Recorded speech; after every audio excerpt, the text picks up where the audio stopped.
Municipality ఎన్నికలలో భాగంగా వారి నిన్నటితో ఎన్నికల సరిగ్గా ముగించింది. నిర్మల్ జిల్లా డిసిసి అధ్యక్షుడిగా, ఖానాపూర్ నియోజకవర్గ ఎమ్మెల్యేగా మరి నిర్మల్ జిల్లాలో ఓటరు మహాశైలికి ప్రత్యేకమైన ధన్యవాదాలు తెలియజేస్తున్నాను. ఎందుకంటే నిర్మల్ జిల్లాలో పూర్తి స్థాయిలో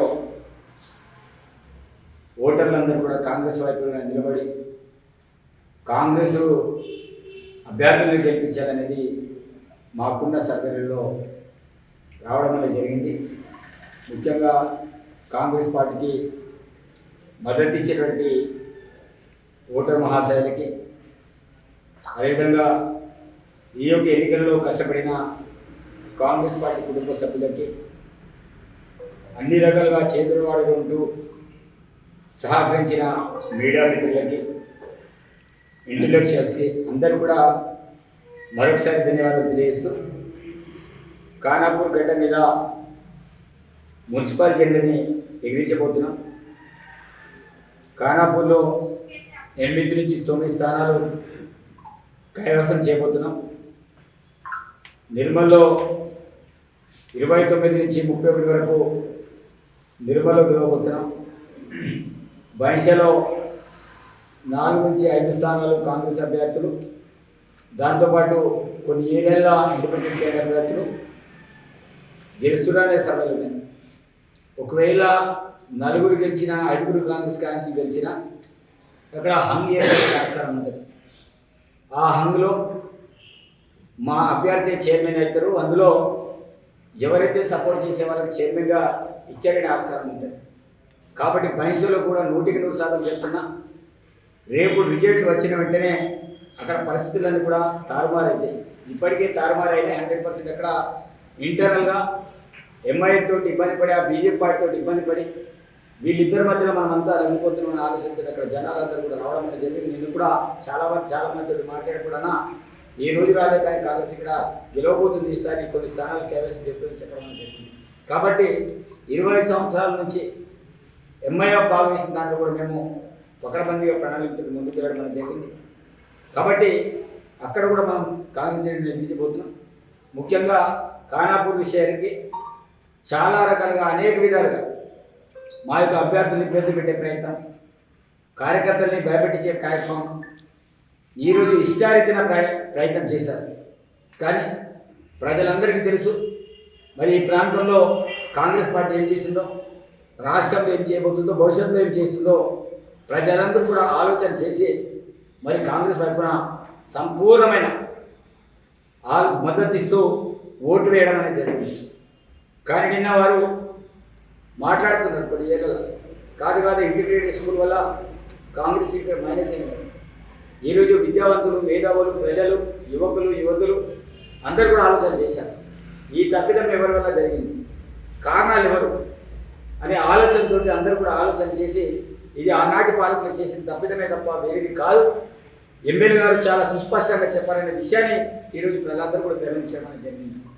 కాబట్టి నిన్న రితీష్ రాథోడ్ గారు మాట్లాడుతూ పోలీసులు కాంగ్రెస్ అయితే పోలీసులని వాడుకుంటుంది, కాంగ్రెస్ వైపు ఉన్నది, ఎవరి డ్యూటీలు వాళ్ళు చేస్తారు.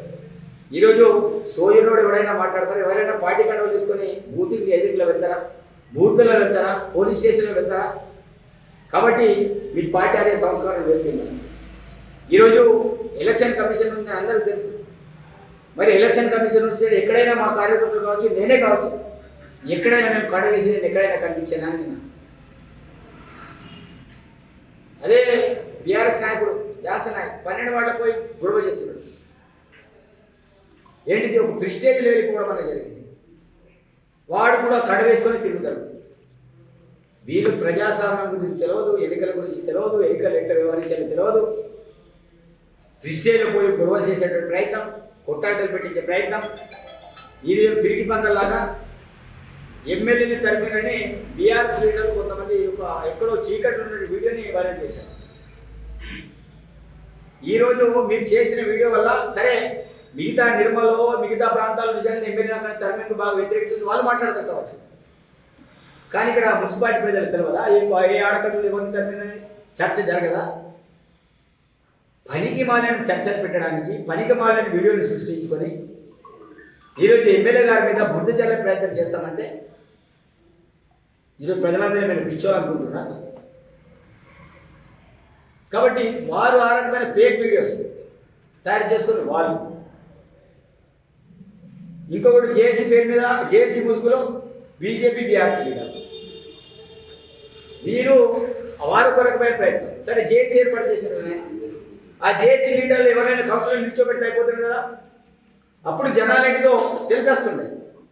మరి జేసీ పేరు పెట్టుకుని ఎవరు ఓటు వేయాలని చెప్పారు, ఏ పార్టీ ఓటు వేయాలో మీకే క్లారిటీ లేదు.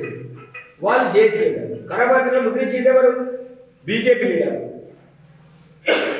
కాబట్టి ఇదొకటి జేసీ పనికి వాళ్ళని జేసీ.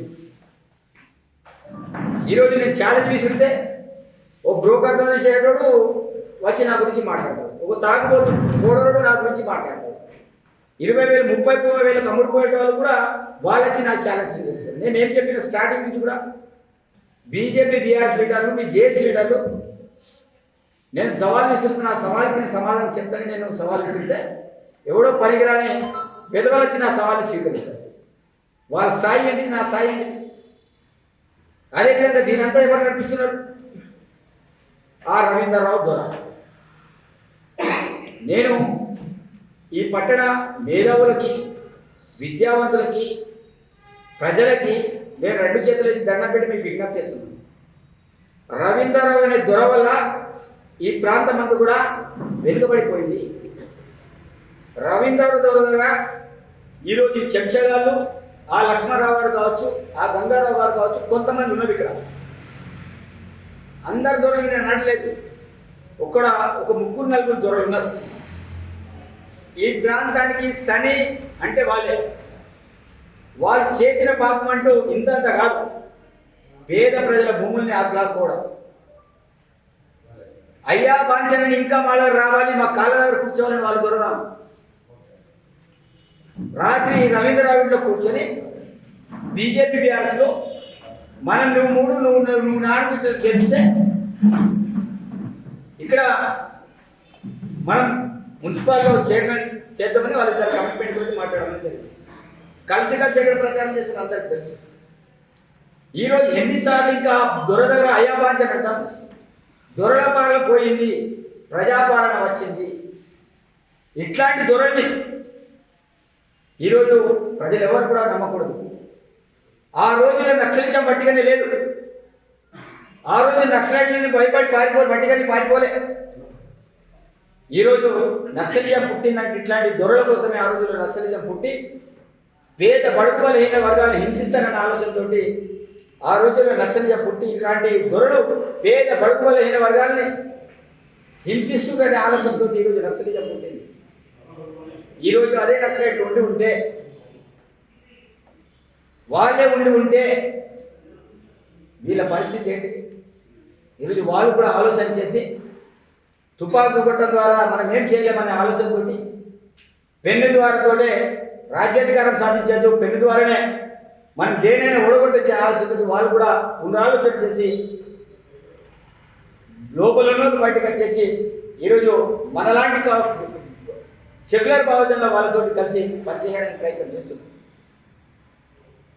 కాబట్టి ఈరోజు నక్సలైట్లు లేరను, ఎవరితో ఏదో కాదను, ఈరోజు ఇష్టాయితీన మళ్ళీ ఇంకా దొరల రాజ్యాన్ని ఇక్కడ తీసుకొస్తామను అనుకుంటే ఇక్కడ విడమబోజనే గవర్నమెంట్ ఉన్నాడు. ఇక్కడ కుమ్రంభీం స్ఫూర్తితోటి, రామజగౌడ్ స్ఫూర్తితోటి విడమబోజున్నన్ని రోజులు రవీంద్రరావు లాంటి దొర, లక్ష్మణ్ లాంటి దొరలు ఇక్కడ పాలించలేరు, ఇక్కడ మీరు ఏం చేయలేరు.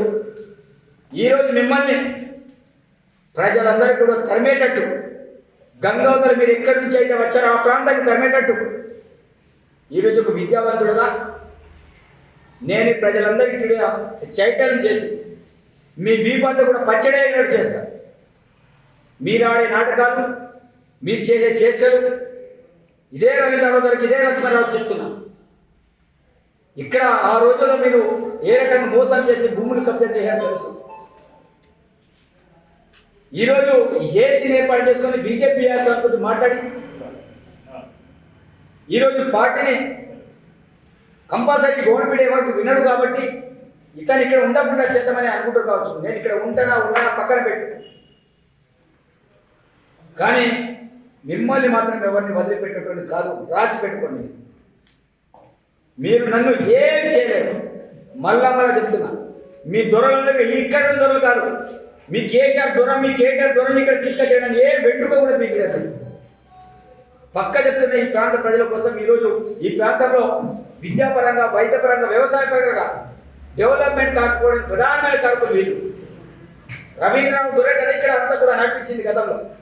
బీఆర్ఎస్ పార్టీలో అతనే ఉన్నాడు కదా, ఆ రోజుల్లో కాంగ్రెస్ పార్టీలో అతనే ఉన్నాడు కదా.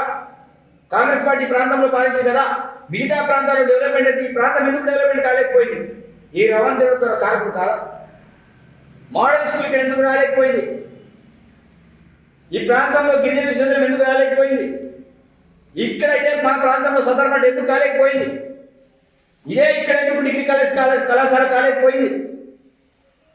సమాధానం మీరు చెప్పాలి, నేను కాదు. నేను చేస్తానని మాటిస్తున్నాను. డిగ్రీ కళాశాల అయినా, ఈరోజు ఒక మోడల్ మున్సిపాలిటీ అయినా, ఈ యొక్క పట్టణ అభివృద్ధి అయినా అని చేస్తానని కేవలం 2 సంవత్సరాలు చేసి చూపెడుతున్నాను. మాటలతో కాదు, ఈ గోడు బిడ్డ చేతులతో చేసి చూపే వ్యక్తి. కాబట్టి ఇలాంటి పిరికి బద్దాగా చేయటోళ్ళు, పనికిరాళ్ళు ఈరోజు పట్టడం గురించి మేము ఇచ్చేస్తాం, అది చేస్తాం. నేను అనేక సందర్భాలు చెప్పిన వారు పనికిరాని విధులు, పనికిరాని సోషల్ మీడియా ద్వారా ఏదేదో కథనం చేసిపోయారు. ఇప్పుడు చెప్తున్నా, రాసుకుని పెట్టుకో. ఇంకా చైర్మన్కి ఇక్కడ మేము ఏర్పాటు చేస్తున్నాం. పిరికి బందలాగా రాత్రి క్యాంపుకి వెళ్ళడం కాదు, రాత్రి దొరింటి కాడ పోయి ఈరోజు కలిసి పోటీ చేద్దామని మాట్లాడడం కాదు. దమ్ము ధైర్యం ఉంటే ఇట్లా ప్రజాస్వామ్యంగా స్వేచ్ఛగా ఉండాలి. మా కౌన్సిలర్ అందరూ కూడా స్వేచ్ఛగా ఉన్నారు. ఎవరి మీద ఒత్తిడి లేదు, ఏం లేదు. ఈరోజు నమ్మకం, విశ్వాసం ఉండాలి. కాబట్టి ఏదైతే ఈ ఓట్లలో పూర్తి స్థాయిలో సహకరించిన నిర్మల్ జిల్లా ప్రజలందరూ కూడా మీ ఆశీర్వాదం ఎల్లప్పుడూ ఇలాగే ఉండాలని, తప్పకుండా భవిష్యత్తు కూడా గౌరవ ముఖ్యమంత్రి రేవంత్ రెడ్డి నాయకత్వంలో ఈ రాష్ట్రంలో సుభిక్షమ పాలన అందిస్తామని, ఈ యొక్క ఎన్నికల్లో ఎవరికైనా మనసులో గాయపరిచినట్టు మాటలు మాట్లాడితే క్షమించాలని కోరుకుంటున్నా. ఇది ఒక పార్టీ లైన్లో మనమే కొంతమంది విషయాల్లో మాట్లాడడం తప్ప మాకు వేరే ఉద్దేశం, దురుద్దేశం లేదు. కానీ దొరల విషయంలో కాదు నేను అనేది. కొంతమంది ఇండివిజువల్గా క్యాష్ వైపు ఎవరికైనా ఇబ్బందికరమైన పరిస్థితులు వచ్చి ఉంటే అలాంటి వాళ్ళని అన్యతగా భావించకూడదు. కానీ ఈ దొరలు మళ్ళా చెప్తున్న ఎవరైతే ఇక్కడ దొరలు ఉన్నారో అందరు దొరలు కాదు, కొందరే దొరలు. దీనిలో ప్రధానంగా రవీంద్రరావు దొర పెద్ద తలకాయ, 2వ తలకాయ లక్ష్మణరావు దొర, దాంతో Gangarao cheater, blackmailer, plot ఇచ్చేసి అమ్మేటోడు, ఇట్లాంటి కొంతమంది ఉన్నారు. వీళ్ళందరినీ కూడా ఈరోజు ప్రత్యేకించి నమ్మకండి. వీళ్ళ వల్లనే ఖానాపూర్ మున్సిపాలిటీ దెబ్బతిన్నది, వీళ్ళ వల్లనే ఇక్కడ గ్రామ పంచాయతీ పోయింది. వీళ్ళు చేయబట్టి చాలా మంది పేదలు ఏడుస్తున్నారు. సార్ మాకు ఉపాధి లేదు, ఏమి లేదు, మున్సిపాలిటీ చేసి మేమంత ఇబ్బంది పడుతుందని బాధపడుతున్నారు. వీళ్ళు చేయబట్టి ఇక్కడ మున్సిపాలిటీ అయింది. ఈరోజు మున్సిపాలిటీ అయినంత మాత్రాన ఏ ఇబ్బంది పడకండి. తప్పకుండా డెవలప్మెంట్ విషయంలో 100% నేను కట్టబడిన డెవలప్మెంట్ చేసే బాధ్యత అన్ని రకాలుగా ఈ ప్రాంతాన్ని విద్య, వైద్య, వ్యవసాయ పరంగా అభివృద్ధి చేయడమే నా లక్ష్యంగా నేను ముందుకెళ్తానని తెలియజేస్తూ, ప్రత్యేకించి అందరూ కూడా మీడియా మిత్రులతో సహా ప్రజా సంఘాలు కావచ్చు, ఉద్యమకారులు కావచ్చు, అదేవిధంగా కాంగ్రెస్ పార్టీ అభిమానులు కావచ్చు, అందరూ కూడా సంపూర్ణమైన సహకారం చేసినందుకు మీకు 2 చేతులు పెట్టి ధన్యవాదాలు తెలియజేస్తూ, మీ అందరికీ ప్రత్యేకమైన కృతజ్ఞతలు తెలియజేస్తూ, అదేవిధంగా మా కౌన్సిలర్ అందరూ కూడా అడ్వాన్స్గా కంగ్రాచులేషన్ తెలియజేస్తున్నాం. రేపు మనం పోటీలో మనం చూసాం 100% అన్ని స్థానాలు కూడా గెలిచేట ఆస్కారం ఉందని కూడా తెలియజేస్తూ మీ దగ్గర సెలవు తీసుకుంటాను.